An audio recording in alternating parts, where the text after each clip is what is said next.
السلام علیکم ورحمۃ اللہ وبرکاتہ گائز محمد فاروق آفیشیل میں خوش آمدید۔ آج کا بیان انشاءاللہ سن کر آپ کا ایمان تازہ ہو جائے گا۔ اعوذ باللہ من الشیطان الرجیم، بسم اللہ الرحمن الرحیم۔ یا ایہا الذین آمنوا قوا انفسکم واہلیکم نارا، صدق اللہ العظیم وصدق رسولہ النبی الکریم، ونحن علی ذلک لمن الشاہدین والشاکرین، والحمد للہ رب العالمین۔ ان اللہ وملائکتہ یصلون علی النبی، یا ایہا الذین آمنوا صلوا علیہ وسلموا تسلیما۔ اللہم صل علی سیدنا ومولانا محمد معدن الجود والکرم، وآلہ وصحبہ وبارک وسلم۔ حمد و صلاۃ کے بعد عزیز دوستو، بزرگوں اور بھائیوں، امیر المومنین، خلیفۃ المسلمین، مراد مصطفیٰ صلی اللہ تعالیٰ علیہ وسلم، حضرت سیدنا عمر فاروق رضی اللہ تعالیٰ عنہ کو 26 ذی الحج کو زخم لگا تھا، قاتلانہ حملہ آپ پر کیا گیا تھا، اور یکم محرم الحرام کو اسلام کے اس بطل جلیل، اس قائد، اس لیڈر اور دنیائے اسلام پر اپنی سیرت کے انمٹ نقوش چھوڑنے والے اس خوبصورت انسان نے دنیا سے پردہ فرمایا۔ حضرت عمر فاروق رضی اللہ تعالیٰ عنہ ان لوگوں میں سے ہیں جو ابن الوقت نہیں ہوتے، ابو الوقت ہوتے، سبحان اللہ، جو وقت کے مطابق نہیں بدلتے بلکہ وقت کو اپنے مطابق بدل دیا کرتے ہیں۔ سبحان اللہ۔ یہ وہ لوگ تھے کہ دین ان کا اوڑھنا بچھونا تھا، ان کا چلنا پھرنا دین تھا، ان کا ہنسنا اور رونا دین تھا۔ انہیں علم الیقین سے لے کر عین الیقین تک ایک خاص مقام اللہ نے عطا کر دیا تھا، تو بس پھر یہ سمجھ گئے تھے کہ دین ہی زندگی ہے، دین ہی روح ہے، اور دین ہی ہماری اصل ہے۔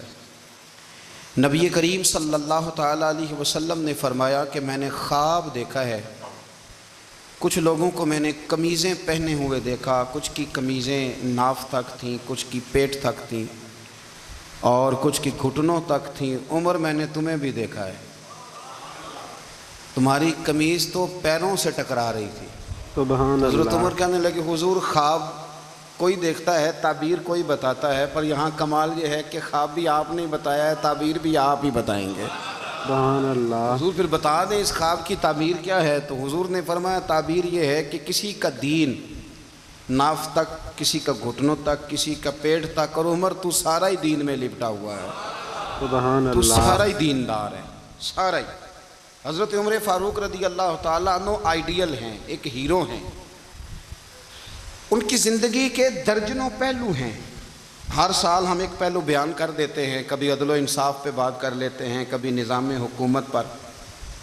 ان کی زندگی کا ایک پہلو آج بھی ہماری گفتگو کا عنوان رہے گا، پر حضرت عمر کا مرتبہ اور مقام یہ ہے کہ نبی کریم علیہ السلام نے فرمایا کہ جبریل امین 950 سال میرے عمر کی شان بیان کریں تو عمر کی شان ختم نہیں ہوتی۔ سبحان اللہ۔ 950 سال اگر حضرت جبریل بھی بیان کریں تو یہ مقام ہے سیدنا فاروق اعظم کا۔ اللہ تبارک و تعالیٰ نے جس طرح سارے نبیوں میں شان حضور کو عطا فرمائی، اسی طرح تمام نبیوں کے حواریوں میں سب سے زیادہ شان حضور کے غلاموں کو عطا فرمائی۔ سبحان اللہ۔ قرآن مجید میں اللہ کریم نے فرمایا، یا ایھا الذین آمنوا قوا انفسکم واہلیکم نارا، فرمایا اے ایمان والو، خود بھی جہنم کی آگ سے بچو اور اپنے گھر والوں کو بھی دوزخ کی آگ سے بچاؤ۔ خود بھی بچو اور اپنے گھر والوں کو بھی، کس کو جی؟ جی، گھر والوں کو۔ ہماری ساری نصیحتیں باہر والوں کے لیے ہیں۔ باہر ہمیں بہت بڑا لیکچر بھی دینا پڑے تو چلتا ہے، بہت بڑی داستان سرائی بھی کرنی پڑے تو چلتی ہے۔ سٹیٹس اور معیار یہ ہے کہ سارا کچھ باہر والوں کے لیے، اور گھر کے وہ پھول جن کی آبیاری بھی ہم نے کرنی تھی، کوئی جڑی بوٹیاں اور گائیں تو وہ کاٹنی بھی ہم نے خود تھیں، دھوپ اور چھاؤں کا خیال بھی ہم نے رکھنا تھا، وہاں ہماری نظر نہیں ہوتی۔ پڑوسی کے بچے کیا کر رہے ہیں یہ سارا پتہ ہوتا ہے، اور میرے گھر میں کیا گل کھل رہے ہیں اس کی مجھے خبر نہیں ہوتی۔ حضرت عمر فاروق نے جب یہ آیت نازل ہوئی تو فوراً عرض کیا، یا رسول اللہ صلی اللہ علیہ وسلم، اس کا کیا مطلب ہے کہ خود بھی دوزخ کی آگ سے بچو اور اپنے گھر والوں کو بھی بچاؤ؟ تو نبی کریم علیہ السلام نے فرمایا، عمر اس کا مطلب یہ ہے کہ جن چیزوں کا اللہ رسول تمہیں حکم دیتے ہیں تم اپنے گھر والوں کو ان چیزوں کا حکم دو، اور جن چیزوں سے اللہ رسول تمہیں منع کرتے ہیں تم اپنے گھر والوں کو بھی ان چیزوں سے منع کرو۔ حضرت عمر فاروق کی زندگی میں جو چیز آپ کو بہت زیادہ ملے گی نا وہ یہ ہے کہ آپ نے جتنا کڑا احتساب محاسبہ باہر والوں کا کیا ہے نا، اس سے زیادہ بڑھ کے اپنا اور اپنے گھر والوں کا کیا ہے۔ یہ بڑا عجیب معاملہ ہے کہ ہم جتنے لوگ ہیں ہمارا معیار یہ ہے کہ سامنے والا غلط ہے اور میں ٹھیک، یعنی دوسرے کا بچہ گلی میں نظر آ جائے تو اس کی غلطیاں نکلنی شروع ہو جائیں گی، اور میرا بچہ سارا شہر گھوم آئے ایک ٹائر پہ موٹر سائیکل پہ، تو ہم کہتے ہیں کہ ابھی بچہ ہے، انشاءاللہ سیانا ہو جائے گا۔ اگر ابا جی آج تک سیانے نہیں ہوئے کہ اس کو سمجھا لیں، تو پھر بیٹے کا سیانا ہونا تو ہو سکتا ہے کہ وہ 60-70 سال لگ ہی جائیں۔ گھر کے اندر جب تک توجہ نہیں ہوتی، اور سب سے پہلے جب تک اپنی ذات پر توجہ نہیں ہوتی، تو والد کا جب تک کردار بچے نہیں دیکھتے جب تک، اتنی دیر تک ان کا تبدیل ہونا ممکن نہیں ہوتا۔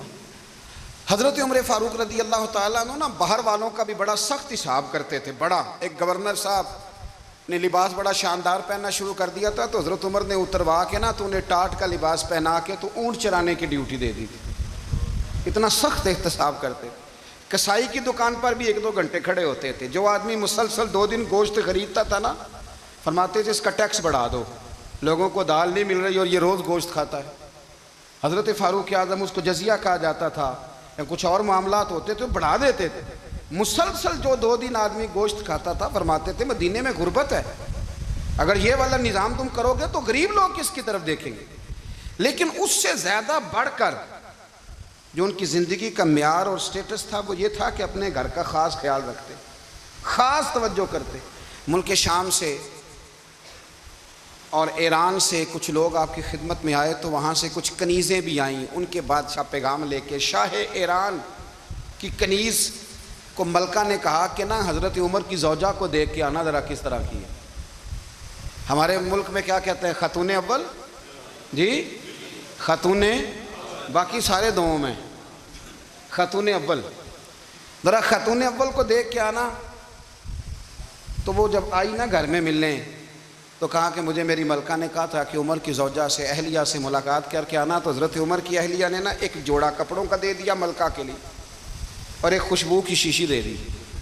اب جب وہ تحفے وہاں بھیج گئے تو اس ملکہ نے نا کچھ سونے کا سامان بھیجا، کچھ زیورات بھیجے، کچھ تحائف بھیجے۔ جب حضرت عمر کے گھر آئے نا، وہ خادم لے کے آیا، اس نے کہا جی آپ کی اہلیہ نے تحفے بھیجے تھے، تو جواب میں شاہ ایران کی بیوی نے، یہاں جس ملک کا وہ سفیر تھا، انہوں نے بھی یہ بھیجے ہیں۔ تو حضرت عمر فاروق نا وہ تحفے لے کے گھر گئے، تو جا کے کہنے لگے اپنی اہلیہ سے، یہ تو کب سے تحفے تحائف بھیجنے لگ گئی ہے، یہ کب سے نظام شروع ہو گیا؟ تو کہ حضور تحفہ دینا لینا تو ٹھیک ہے، سنت ہے، محبت بڑھتی ہے، تو یہ کوئی قباحت نہیں، اور میں نے اپنی ذاتی استعمال کے لیے جو چیزیں رکھی تھی وہ میں نے دی ہیں۔ تو حضرت عمر فاروق رضی اللہ تعالیٰ عنہ فرمانے لگے، ہم نے کسی ملک کے ساتھ اور اس کے بادشاہ کے ساتھ ذاتی تعلق نہیں بنانا، تعلق جو بھی بنے گا رسول اللہ کے دین کی برکت سے بنے گا۔ سبحان اللہ۔ ذاتی رشتے نہیں ہم نے قائم کرنے، ذاتی۔ آپ کے ملک کی جو ایئر لائن جس کا ہر سال خسارے کا ڈنڈورا پیٹا جاتا ہے نا، وہ ہمارے بادشاہ صاحب اور صدر صاحب اگر غیر ملکیوں کو گھوڑا کبھی بھیجنا ہو نا، گھوڑا، تو پورا ایک جہاز گھوڑا لے کے تحفے میں جاتا ہے، پورا جہاز غریب قوم کا یہ سرمایہ، اور قوم بڑی بادشاہ ہے، لائنوں میں لگ کے ووٹ دیتی ہے۔ 2 کام ہمیشہ لائن میں لگ کے کرنے، ایک بل لائن میں لگ کے جمع کرانا ہے، اور ایک ووٹ لائن میں لگ کے، تاکہ پھر پورے 5 سال لائن میں ہی لگے رہیں۔ مرضی سے آپ ووٹ دینا، پر جو بات درست ہے اس کو سنو۔ حضرت عمر فاروق رضی اللہ تعالیٰ عنہ نے اپنی اہلیہ سے پوچھا کتنے کا تھا وہ تیرا جوڑا اور خوشبو کی شیشی؟ انہوں نے کہا 3 دینار کی۔ فرمایا یہ 3 دینار تیرے اور باقی جو تحفے آئے ہیں وہ تو خود کہہ، چونکہ اس نے تیرے نام بھیجے ہیں، تو کہہ کہ میں مال غنیمت میں دیتی ہوں، سبحان تو کہہ اللہ. میں مسلمانوں کو کہہ. تو زوجہ ہنس پڑی، کہنے لگی میں نہ بھی کہوں تو مجھے کہنا تو پڑے گا ہی، کہنا تو میں نے ہے ہی، جو کہ سامنے عمر فاروق ہیں، لہذا فرمایا کہہ دیتی ہوں میں نے دیا خزانے کو. حضرت عمر نے جمع کرا لیا. میں یہ کیا بات ہوئی، میرے گھر والے جو مرضی کریں، ان کا معیار زندگی جس طرح کا مرضی ہو. اور حضرت عمر ایک جملہ کہا کرتے تھے، اللہ کرے کہ یہ باتیں اس دور حاضر میں ہماری سمجھ میں آئیں. حضرت عمر فاروق رضی اللہ تعالیٰ عنہ اپنے بچوں کو فرمایا کرتے تھے کہ بہت آدمی کو بھوک لگی ہو نا، اور پھر اس کی پسند کا کھانا پکا ہو، جتنے شوق سے وہ اس کھانے کو دیکھتا ہے نا، فرمایا اس طرح پوری قوم اپنے بادشاہوں کے خاندان کو دیکھتی ہے، اس تیزی کے ساتھ دیکھتے ہیں کہ ان کے گھر میں کیا ہو رہا ہے، ان کا معیار زندگی کیا ہے، ان کا سٹیٹس کیا ہے. سیدنا فاروق اعظم رضی اللہ تعالیٰ عنہ نے اپنے گھر کے اندر اپنے بچوں، آپ کے بچے دونوں کاروبار کے لیے مصر گئے،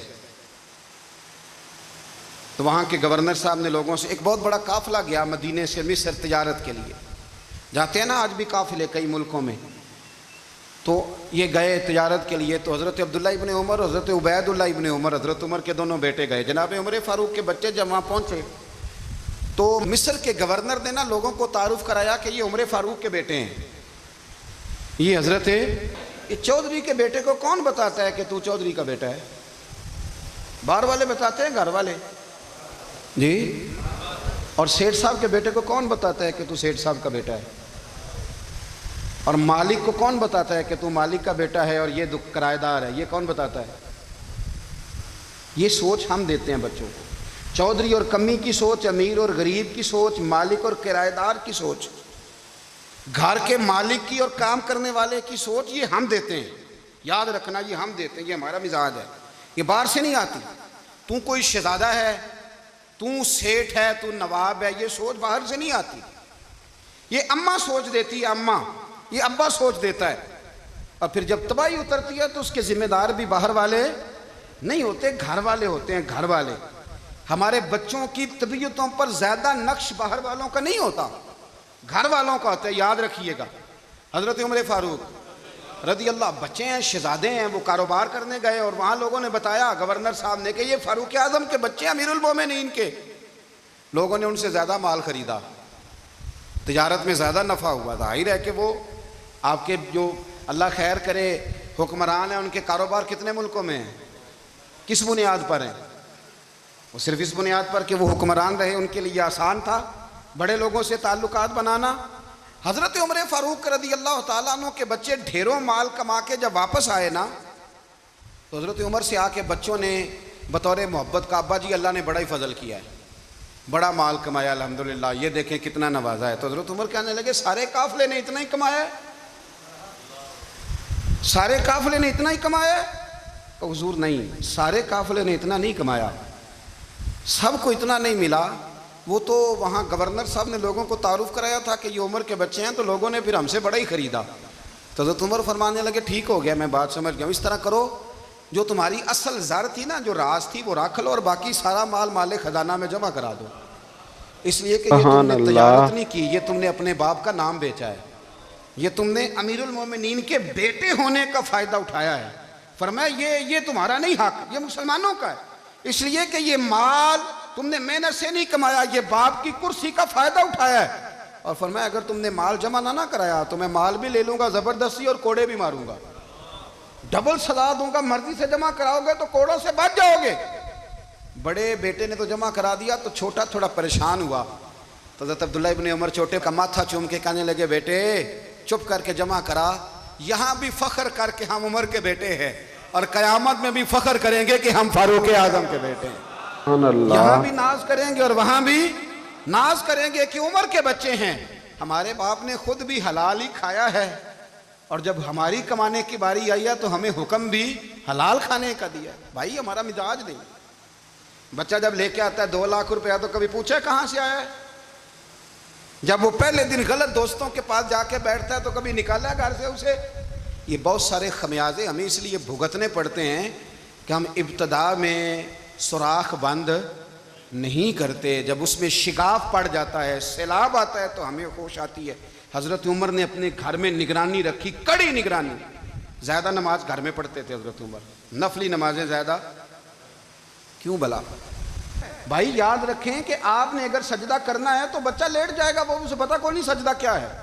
لیکن جب گھر میں کبھی قرآن ابا جی کھول لینا, جب ابا جی کا موڈ بن جائے نا لیکچر دینے کا, وہ گھر میں شروع ہو جاتے ہیں, کہتے ہیں آپ لوگ نماز نہیں پڑھتے اس لیے میرے کاروبار میں برکت کوئی نہیں, تم سویرے قرآن پاک نہیں کھولتے تو میں تباہ ہو گیا ہوں. تو میاں آپ نے کب گھر میں قرآن پاک کھولا تھا؟ آپ نے کب نماز پڑھی؟ آپ نے کب گھر کے اندر اللہ رسول کا ذکر کیا تھا؟ آپ نے کب حدیث چھیڑی؟ آپ نے بھی تو گھر کے اندر جب بھی آپ آئے ہیں تو آپ نے وہی کچھ کیا جو دنیا دار کرتے ہیں. آپ بھی تو اپنا موبائل لے کے اللہ کونے میں بیٹھ گئے. آپ نے بھی تو کہا ہے کہ اب تمہارے چینل ختم, اب میری مرضی والا چلے گا. تو جو آپ نے کیا ہے بچے بھی وہی کام کریں گے. آپ نے بھی گپ شپ لگائی ہے تو وہ بھی لگا رہے ہیں. یہ سمجھ لیں, جو کام آپ کریں گے آپ اپنے بچوں کی سیرت میں اس کا جلوہ دیکھ لیں گے. بڑی پکی سی بات ہے کہ آپ کو بچے کی عادتیں دیکھ کے سمجھ آ جائے گی کہ میں بھی یہی کرتا تھا اور یہ بھی. حضرت عمر فاروق رضی اللہ تعالیٰ عنہ وصال فرما گئے, تو آپ کے وصال کے بعد حضرت عثمان غنی رضی اللہ تعالیٰ عنہ نے آپ کی ایک بیوہ سے نکاح کیا, حضرت عمر کی ایک بیوہ سے. جب وہ آپ کے نکاح میں آئی تو کہنے لگی حضرت عثمان غنی سے کہ حضور نہ تو میں خوبصورت ہوں اور نہ میں جوان ہوں, نہ آپ کی کوئی خدمت کر سکتی ہوں, میرے ساتھ نکاح کرنا سمجھ میں نہیں آیا. کیا شاندار جواب دیا حضرت عثمان غنی نے, کیا خوبصورت جواب دیا. فرمانے لگے میں نے اس لیے نکاح نہیں کیا کہ مجھے تمہارے حسن سے دلچسپی تھی یا تمہاری خدمت کی ضرورت تھی, میں نے تو اس لیے نکاح کیا ہے کہ مجھے بتاؤ عمر فاروق گھر کے اندر اپنے رب کی عبادت کس طرح کرتے تھے, وہ قرآن پاک کس طرح پڑھتے تھے, وہ رویا کیسے کرتے تھے, استغفار کا طریقہ کیا, کس وقت کس انداز میں وہ اپنے رب کو یاد کرتے تھے. اس لیے کہ عمر کئی دفعہ گھر سے آتا تھا تو میں اس کے چہرے پر نور دیکھا کرتا تھا, میں روشنی دیکھتا تھا, ایک معیار دیکھتا تھا. نکاح اس لیے کیا ہے کہ مجھے عمر کی جو گھر کے اندر کی عبادت ہے اس سے آگاہ کرو, تاکہ عثمان غنی بھی چاہتے ہیں اس طرح کے عمل کرو جس طرح کے عمر فاروق کر کے گئے ہیں. بھائی جب تک ہم اپنے گھر میں وہ توجہ نہیں دیں گے, وہ مزاج دیکھیں نا, ہمارے گھروں میں جب نقشہ پاس ہوتا ہے تو ٹی وی لان بھی اس میں ہوتا ہے, ڈرائنگ روم بھی ہوتا ہے, نماز کی جگہ بھی ہوتی ہے نقشے میں.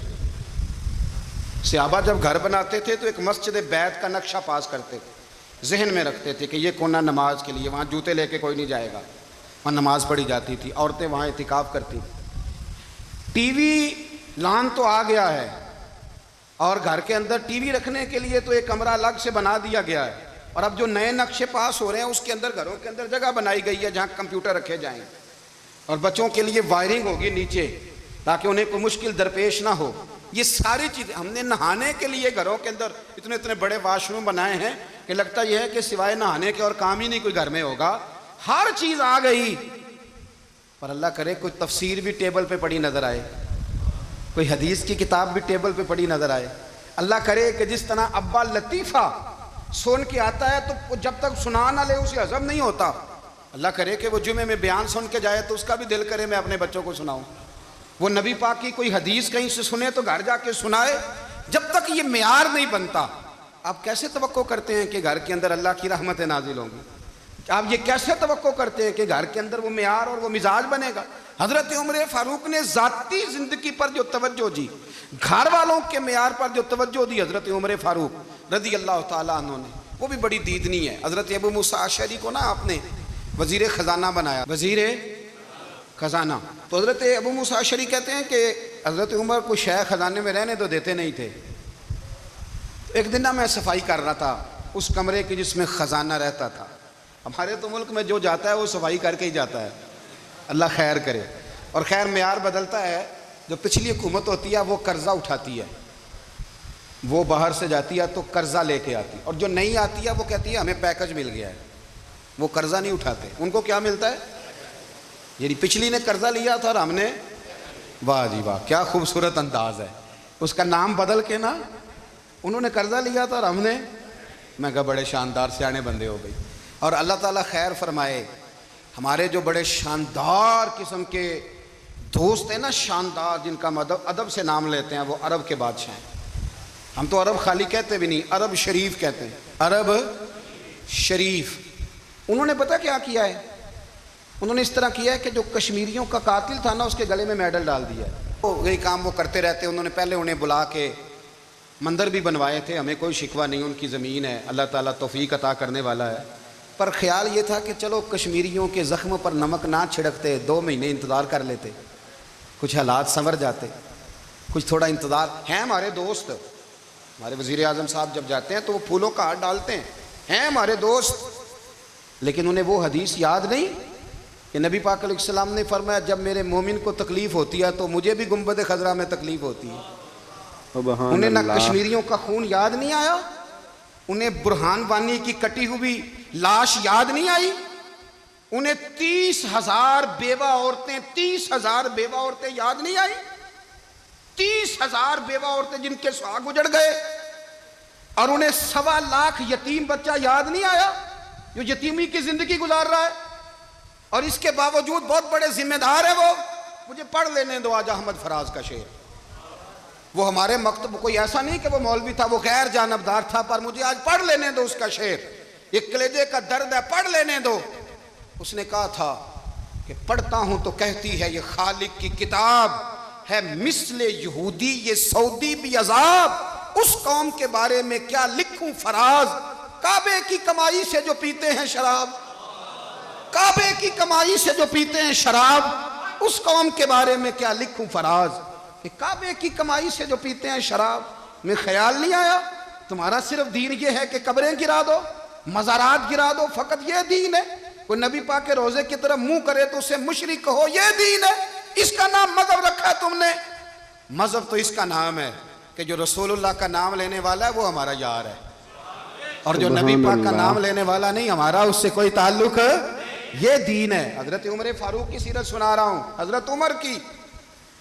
حضرت ابو موسیٰ اشعری نے ایک عیسائی کو منشی رکھا تھا, اکاؤنٹ آفیسر حضرت ابو موسیٰ اشعری نے. تو حضرت عمر فاروق بول پڑے, کہنے لگے تمہیں مسلمان کوئی نہیں ملا تھا, کلمہ گو نہیں تمہیں نظر آئے, کشمیریوں کی لاشیں نظر نہیں آتی, ان کا خون بہ رہا ہے, تباہی اتر رہی ہے, اور تم قاتل کو گولڈ میڈل پہنا رہے ہو. اور یاد رکھنا جب مسلمانوں کی بچیاں روندی جاتی ہوں نا تو پھر اسلام امن کا درس نہیں دیتا, پھر اسلام جہاد کی بات کرتا ہے, پھر اسلام جہاد کی بات کرتا ہے, جہاد کی. وہ قومیں غیرت مند نہیں ہوتی کہ جن کے گھروں میں آگ لگی ہو اور وہ غیروں کو ہار پہناتی پھریں. اللہ کا کچھ خوف کرو, زندگی مختصر ہے. دبئی میں کتنے رہے اور کتنے چلے گئے, خدا رہا کچھ. خدا تم سے اچھے تو وہ نیو یارک کے رائٹر ہیں جو کم از کم اپنے کالموں میں کشمیر کی بات کرتے ہیں. تم سے اچھا برطانیہ کا وہ شخص ہے جو کم از کم BBC لندن پہ رپورٹ جاری کرتا ہے تو کہتا ہے کشمیر پہ ظلم ہو رہا ہے. تم سے تو وہ اچھے رہ گئے. تم نے بات کرنا تو دور کی بات, تم نے دشمنوں کے گلے میں ہار پہنانے شروع کر دیے. کل جب پوچھیں گے بلا کے تم کو اپنے سامنے, کیا جواب جرم دو گے تم خدا کے سامنے. بڑی تکلیف ہوئی, بڑی تکلیف ہوئی. وہ نا منصور حلاج کو پھانسی دی جا رہی تھی, تو حضرت جنید بغدادی بھی آ کے دیکھنے لگے. تو منصور حلاج کہنے لگے بابا سارا زمانہ دیکھے پر تو نہ دیکھ, سارا زمانہ تماشا دیکھے, انہیں تو پتہ کوئی نہیں نا, تو نہ دیکھ. عرب شریف والو, ٹرمپ اسے انعام دیتا تو تکلیف کوئی نہیں تھی, ملکہ وکٹوریا اسے انعام دیتی تو تکلیف کوئی نہیں تھی, پر تم تو نہ ایسا کرتے. تم تو اپنے تھے, تم تو کلمہ گو تھے, تم تو یہ ظلم نہ کرتے, تم تو یہ حرکت نہ کرتے. میں کہتا ہوں ٹھہر ہی جاتے. جانا نہیں دنیا سے, اللہ کی حضور حاضر نہیں ہونا. جب رسول اللہ قبر میں آئیں گے تو کیا جواب دو گے؟ خدا را. حضور نے فرمایا تھا گناہ روک نہیں سکتے تو دل میں ہی برا جان لو. ذالک اضعف الایمان, یہ کمزور ایمان ہے. کم از کم اتنی حد تک تو آ جاؤ, دشمن سے گلے تو نہ ملو. خدا را سمجھیں, ہمارا پہلا تعارف یہ ہے کہ ہم رسول اللہ کے غلام ہیں. اقبال نے کہا تھا وطن کا بت نہ بنانا, وطن کو بت نہ بنانا.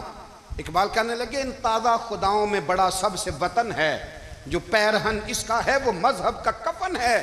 اس لیے کہ بازو تیرا توحید کی قوت سے قوی ہے, اسلام تیرا دیس ہے, اسلام تیرا دیس ہے. کیونکہ تو مصطفی ہے, تو نبی پاک والا ہے, مصطفیٰ والا. اسلام تیرا دیس ہے, تو مصطفی ہے. امریکہ میں جو مسلمان رہتا ہے ہمارا بھائی ہے, اور پاکستان میں جو مرزائی رہتا ہے اس سے ہمارا کوئی تعلق نہیں ہے. حضرت عثمان غنی نے اپنے چچا کے بیٹے سے کہا تھا کہ تو کلمہ نہیں پڑھتا تو تیرا میرا رشتہ کوئی نہیں. بلال حبش سے آیا ہے پر میرے نبی کا غلام ہے تو سگے بھائیوں سے بھی آگے ہے۔ ہزاروں قومیں وجود میں آئیں دہر میں خشک و تر کے رشتے سے، پر ہم نے بنیاد دوستی رکھی یاد خیر البشر کے رشتے سے۔ اپنی ملت پر قیاس اقوام مغرب سے نہ کر، خاص ہے ترکیب میں قوم میں رسول ہاشم۔ کچھ خیال کرے، پہلا تعارف دین ہے، اگر دین نہیں تو پھر کسی وطن کی کوئی ضرورت۔ اس لیے کہ پاکستان کا تصور اقبال نے پیش کیا نا، تو اقبال کہنے لگے ان تازہ خداؤں میں بڑا سب سے وطن ہے جس کو تم بت بنا کے پوجتے ہو۔ ہمارا وطن تو ہمیں جان سے زیادہ پیارا ہے، پر پہلے پاکستان نہیں، پہلے اسلام، پہلے اسلام تیرا دیس ہے، تو مصطفی ہے۔ تو آمدام برسر مطلب حضرت عمر فاروق رضی اللہ تعالی عنہ۔ حضرت سیدنا ابو موسیٰ اشعری کہتے ہیں کہ میں نے نا صفائی کی، مال غنیمت کی میں نے صفائی کی، تو ایک دینار مجھے نا کہیں پڑا ہوا مل گیا، تو فرماتے ہمیں اجازت ہوتی تھی کہ ایک آدھ دینار ہم اپنی مرضی سے کہیں خرچ کر سکتے تھے۔ اگر آپ ناراض نہ ہوں تو ہمارے ہاں جب چیئرمین صاحب ناظم صاحب ٹھیکے دیتے ہیں تو ٹھیکیدار ان کا چھوٹا بھائی ہوتا ہے، یا چچا کا بیٹا ہوتا ہے، یا خالہ کا بیٹا ہوتا ہے، وہ خود ناظم ہوتے ہیں اور ان کا چھوٹا بھائی ٹھیکیدار ہوتا ہے۔ یعنی وہ نا سارا کچھ گھر کے اندر ہی رہتا ہے، گھر کے اندر ایک پیسہ دیتا ہے، دوسرا واپس اس کو واپس کر دیتا ہے، گھر کے اندر ہی۔ اب تو خیر ہمارے لوگ سمجھدار ہو گئے، ایک بندہ ایک سیاسی جماعت میں ہوتا ہے، دوسرا دوسری میں، اور تیسرا جس کی بھی حکومت آئی حکومت تو ہماری رہے گی نا، ایک بندہ تو ہے نا اس جماعت میں۔ یہ اچھا لوگوں نے ایک طریقہ نکالا ہے۔ تو حضرت عمر کے بیٹا گزر رہا تھا، تو حضرت ابو موسیٰ اشعری کہتے ہیں میں نے صفائی کی تو ایک دینار نکلا، تو میں نے وہ ایک دینار نا حضرت عمر کے بیٹے کو دے دیا۔ میں نے کہا لو بیٹا اپنے چچا کی طرف سے تحفہ۔ تو گھر جا کے انہوں نے حضرت عمر کو بتایا کہ چچا نے پیسے دیے ہیں، چھوٹے بچے تھے۔ حضرت عمر نے حضرت ابو موسیٰ اشعری کو بلا لیا اور بلا کے فرمانے لگے میں تو تمہیں اپنا دوست جانتا تھا اور تو نے میری اولاد کو ہی دنیا دار بنانا شروع کر دیا، میرے بچوں کو تم نے دنیا دار پیسوں پہ لگانا شروع کر دیا، میں تو تمہیں یار سمجھتا تھا۔ فرمایا تمہیں چاہیے تھا میرے بیٹے کو نصیحت کرتے کہ بیٹا پیسوں سے رب راضی نہیں ہوتا، اس کی رضا والے کام کیے جائیں تو رب راضی ہوتا ہے۔ اور سبحان اللہ، گھر نہیں ملا تھا تباہ کرنے کے لیے، میرا ہی گھر ملا تھا، اٹھاؤ اپنا دینار اور خبردار آج کے بعد میرے بچوں کے ساتھ یہ والی نیکی نہ کرنا۔ اور ہمارا کیا سٹیٹس ہے، دوستی ہے یہ اس سے جو تحفے زیادہ دے، جو بچوں کو خراب کرنے میں مدد زیادہ کرے اس کے ساتھ یہ رہنا۔ حضرت عمر نے گھر پہ اور سب سے بڑھ کر اپنی ذات پہ توجہ کی۔ حضرت ابو مالک رضی اللہ تعالیٰ عنہ کہتے ہیں میں عمر کے پیچھے پیچھے ایک باغ میں گیا، اکثر اس باغ میں جایا کرتے تھے، اور عمر جا کے نا تو درخت کے نیچے بیٹھ گئے اور فرمانے لگے او امیر المومنین اللہ سے ڈر جا، ورنہ جس رب نے حکومت دی ہے وہ عذاب بھی بڑا دے گا، ڈر جا رب سے۔ کبھی ساری زندگی حضرت عمر نے اپنا کوئی تعارف نہیں کرایا، کبھی نہیں۔ ایک بندے نے آپ کے سامنے تعریف کر دی آپ کی تو فرمانے لگے تو خود بھی ہلاک ہوا اور مجھے بھی ہلاک کر دیا، کیا ضرورت پڑی ہے میری تعریفیں کرنے کی، اتنی دیر میری تعریف میں لگائی، اللہ کا ذکر کرتا رب تجھے ثواب دیتا، حضور پہ درود پڑھتا تو رب تیرے اوپر رحمتیں نازل کرتا، کس چکر میں ہے؟ آج جتنا اچھی کوئی خوشامد کرے اتنی اچھی وزارت ملتی ہے، جتنی اچھی اس کو جو ہے وہ چاپلوسی کرنی آیا درجہ بھی اسے اتنا ہی اچھا ملتا ہے۔ حضرت عمر فاروق رضی اللہ تعالیٰ عنہ آپ کے بیٹے کہتے ہیں، صاحب فتوح الشام نے لکھا ہے، آپ کے صاحبزادے کہتے ہیں میں نکلا تو میرے ابا جی نا اپنی پشت پر مشکیزہ رکھ کے کنویں سے پانی بھر کے آ رہے تھے، میں دوڑ کے آگے گیا، میں نے کہا ابا جی مجھے دے دے، فرمانے لگے بیٹا تیرا کیا خیال ہے، کوئی اور نہیں تھا مشکیزہ بھر کے لانے کے لیے، تیرا کیا خیال ہے؟ کہا ابا جی بڑے لوگ تھے پر آپ کیوں اٹھا رہے ہیں؟ فرمانے لگے نفس نا ذرا میرا بڑا ہو گیا تھا، اسے ذرا ذلیل کر رہا ہوں، ذرا اپنا محاسبہ کر رہا ہوں، یہ مجھے کہہ رہا تھا تو بڑی چیز ہے، تو میں نا ابھی مشکیزہ گھر رکھ کے آؤں گا، پھر تیری ماں نے مجھے کہا ہے کہ گھر میں لکڑیاں کوئی نہیں جلانے کے لیے، پھر میں جنگل سے لکڑیاں کاٹ کے لاؤں گا، اب میں امیر المومنین بن کے نا تو میرا نفس تھوڑا بڑا ہو گیا۔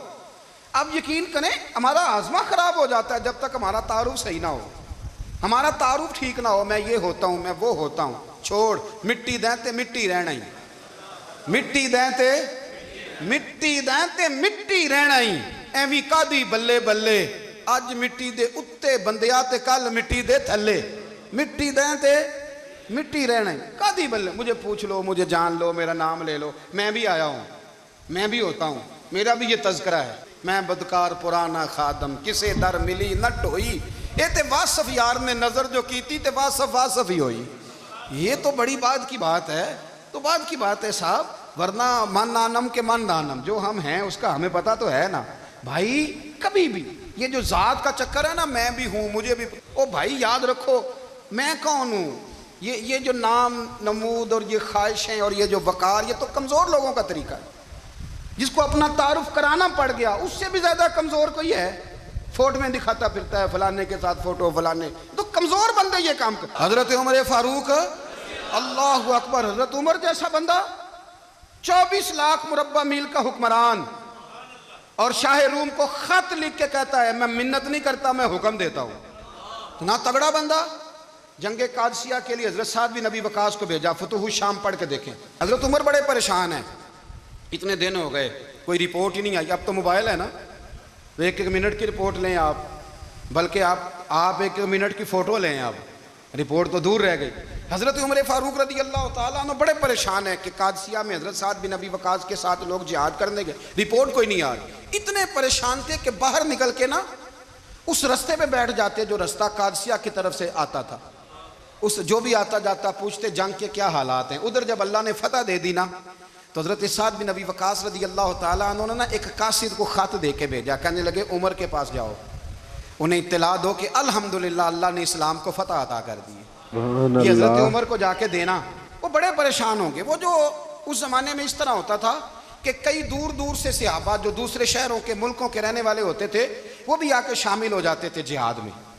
کوئی 1 دفعہ مدینے آیا, کوئی 2 دفعہ آیا, پھر اپنے اپنے علاقوں میں. بہت سارے لوگوں نے زیادہ دفعہ حضرت عمر کو دیکھا بھی نہیں تھا. وہ جو قاصد خط لے کے آیا تھا نا, اس نے 1 دفعہ دیکھا تھا, حضرت عمر بوڑھے ہو گئے, وہ پہچانتا نہیں تھا. میری بات کی سمجھ آ رہی ہے آپ حضرات کو؟ ادھر سے وہ خط لے کے آ گیا. حضرت عمر مدینے سے باہر نکل کے اس روڈ پہ بیٹھے تھے جو قادسیہ سے آتا تھا. جب وہ اس آدمی کو آتے دیکھا تو حضرت عمر اٹھ کے کھڑے ہو گئے, فرمانے لگے قادسیہ سے آ رہے ہو؟ وہ کیا کہتا ہے, پھٹے پرانے کپڑے, ٹوٹے ہوئے جوتے, سر پہ پرانی پگڑی. کہنے لگے غلام مدینے کے رہنے والے ہو؟ حضرت عمر کہنے لگے ہاں مدینے کا ہوں. کہا میں قادسیہ سے آیا ہوں, الحمدللہ اللہ نے اسلام کو فتح دے دی ہے, الحمدللہ کفر کی کمر ٹوٹ گئی ہے. اس نے یہ بات کر کے تو گھوڑے کو ایڑی لگائی, گھوڑا دوڑنے لگا مدینے کے. حضرت عمر بھی ساتھ ساتھ دوڑ رہے. فرمانے لگے اچھا بتاؤ خالد بن ولید کا کیا حال ہے؟ تھوڑا آگے جا کے فرمانے لگے اسامہ بن زید کیسے ہے؟ وہ کہتے ہیں ٹھیک ہے. پھر اس نے اور گھوڑا, عمر ساتھ ساتھ دوڑ رہے ہیں, ساتھ ساتھ. 24 لاکھ مربع میل کا حکمران, ایک جوتا پیر سے نکل گیا, عمر دوڑ رہے ہیں. آگے جا کے پوچھتے ہیں سعد بن ابی وقاص کا کیا حال ہے؟ کہ حضور وہ بھی ٹھیک ہے. کتنے لوگ میرے شہید ہو گئے مسلمانوں میں سے؟ کہنے لگا صحیح گنتی کا نہیں پتا, یہ لفظ ادا ہوتے ہوتے مدینے کی سرحد آ گئی. لوگوں نے عمر کو گھوڑے کے ساتھ دوڑتے دیکھا تو کہا امیر المومنین کیوں دوڑ رہے ہیں؟ وہ غلام چھلانگ لگا کے نیچے آیا, قدموں میں بیٹھ گیا. کہنے لگا حضور آپ نے بتایا ہی نہیں آپ امیر المومنین ہیں. آپ فرمانے لگے کیا بتاتا, میں تو اونٹ چرانے والے کا پتر ہوں, کیا بتاتا؟ وہ عمر ہوں جس نے اپنے گناہوں کا حساب دینا ہے, کیا بتاتا؟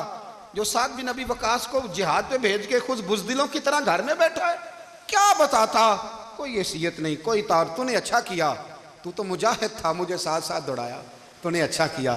جتنے لوگ تھے چیخیں مار کے رونے لگے. حضرت فاروق اعظم سے کہنے لگے عمر جب تک تیرے جلوے رہیں گے اللہ کامیابیاں ہی عطا فرمائے گا, جب تک تیرا رنگ رہے گا اللہ تعالیٰ نوازتا ہی رہے گا. کچھ نہیں, کبھی اپنا آپ ظاہر ہی نہیں کیا. بہت بڑے تھے, بہت بڑے تھے حضرت عمر, بڑے تھے, لیکن ساری زندگی اپنے محاذ. حضرت ابو رافع غلام تھے, قرآن پاک بڑا سونا پڑھتے تھے.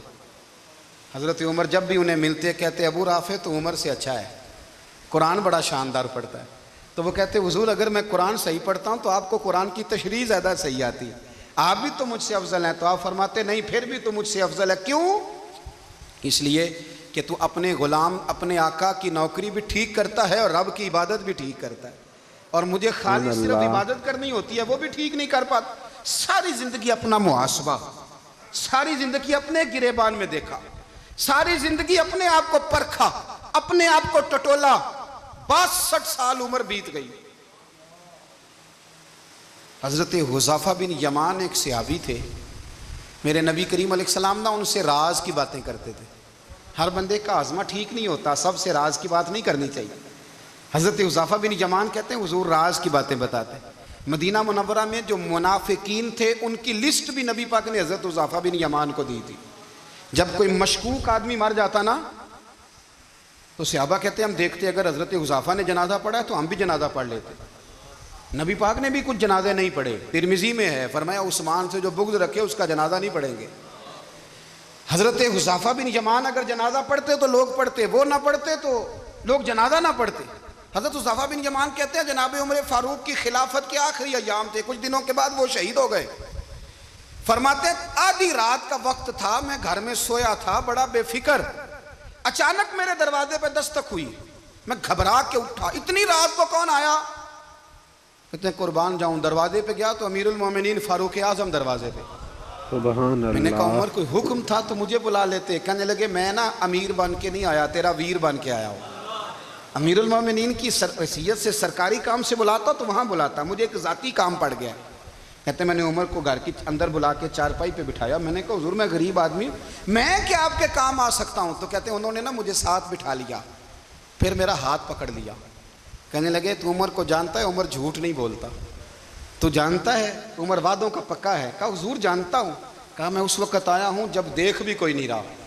حضرت حذیفہ بن یمان کہتے ہیں پریشان ہو گیا، حضور پہلیاں نہ بجھوائے، مہربانی کریں بتائیں کدھر آئے ہیں؟ حضرت عمر فاروق فرمانے لگے 62 سال کا ہو گیا ہوں، 63 میں چل رہا ہے، داڑھی سفید ہو گئی ہے، پھل پک گیا، اٹھ فریدہ ستیا، داڑھی آ گئی پور، اگا نیڑے آ گئی، پچھا رہ گئی دور، اب قبر اشر کا معاملہ صاف نظر آنے لگا ہے۔ کہا حضور مجھ سے کیا چاہتے ہیں؟ حضرت عمر رو پڑے، کہنے لگے آج میں عشاء کے بعد نکلا ہوں تو نبی پاک کے صحابہ مجھے نیک کہہ رہے تھے، پھر میں نے بچوں کی ماں سے اور بچوں سے بھی پوچھا ہے، وہ بھی مجھ سے راضی ہیں، پر حذیفہ تیرے ساتھ نبی پاک راز کی باتیں کرتے تھے، سچ بتا کہیں عمر کا نام منافقوں میں شامل تو نہیں؟ سچ بتاؤ ان منافقین میں تو شامل نہیں، کہیں اوپر سے تو نہیں سارا کچھ؟ حضرت حذیفہ بن یمان کہتے ہیں میں باپ کے مرنے پہ اتنا نہیں رویا جتنا عمر کے سوال پہ رویا۔ میں قدموں میں بیٹھ گیا، میں نے کہا نہیں عمر یہ تو میں نے نہیں سنا، لیکن یہ میں نے نبی پاک سے ضرور سنا ہے کہ میرے بعد اگر کوئی نبی ہوتا تو عمر ابن خطاب ہوتا۔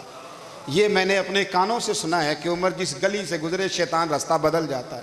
یہ میں نے اپنے کانوں سے سنا ہے کہ 950 سال حضرت جبریل جناب عمر کی شان بیان کریں تو پھر بھی بیان نہیں ہو سکتا۔ یہ میں نے ضرور سنا۔ دوستو ساری زندگی حضرت عمر نے اگر دوسروں کا محاسبہ کیا تو اپنا اور اپنے بچوں کا بھی کڑا خیال رکھا، اپنی ذات پر بڑی توجہ دی۔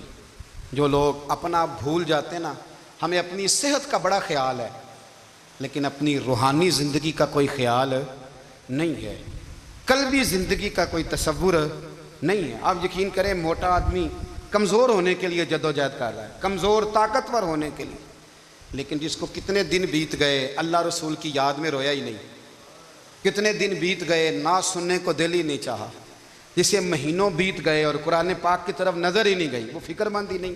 زندگی زندہ دلی کا نام ہے، مردہ دل کیا خاک جیا کرتے ہیں؟ بھائی حضرت عمر کی زندگی دور حاضر میں ہمیں یہ سبق دیتی ہے کہ کڑی نگرانی رکھو اپنے پودوں کی، کڑا خیال رکھو اپنے ذاتی باغ کا، اور یہ جو تمہارے دل کی دنیا ہے یہ تمہاری روح کی زندگی ہے، اس کا محاسبہ کرتے رہو۔ نبی کریم علیہ السلام نے فرمایا اپنا حساب خود کر لو قبل اس کے کہ تمہارا حساب کیا جائے۔ اپنا حساب بولیے، اپنا حساب۔ ہم ساری دنیا کا حساب کرتے پھرتے ہیں، کوئی کہاں سے کماتا ہے کہاں کھاتا ہے، پر اپنا حساب حضور نے فرمایا حساب کر لو قبل اس سے کہ تمہارا حساب۔ مولا علی فرماتے ہیں نماز پڑھ لو قبل اس کے کہ تمہاری نماز پڑھی جائے، نماز پڑھ لو قبل اس کے کہ تمہاری۔ اپنا محاسبہ کریں، تھوڑا سا نا اوپر دائیں بائیں دیکھنے کی بجائے تھوڑی سی گردن جھکا کے نا، درویش کہتے ہیں برے بندے نو میں لبن ٹریا تے جگ تے ملیا نہ کوئی، اپنے اندر چاتی پائی تے میتھوں برا نہ کوئی۔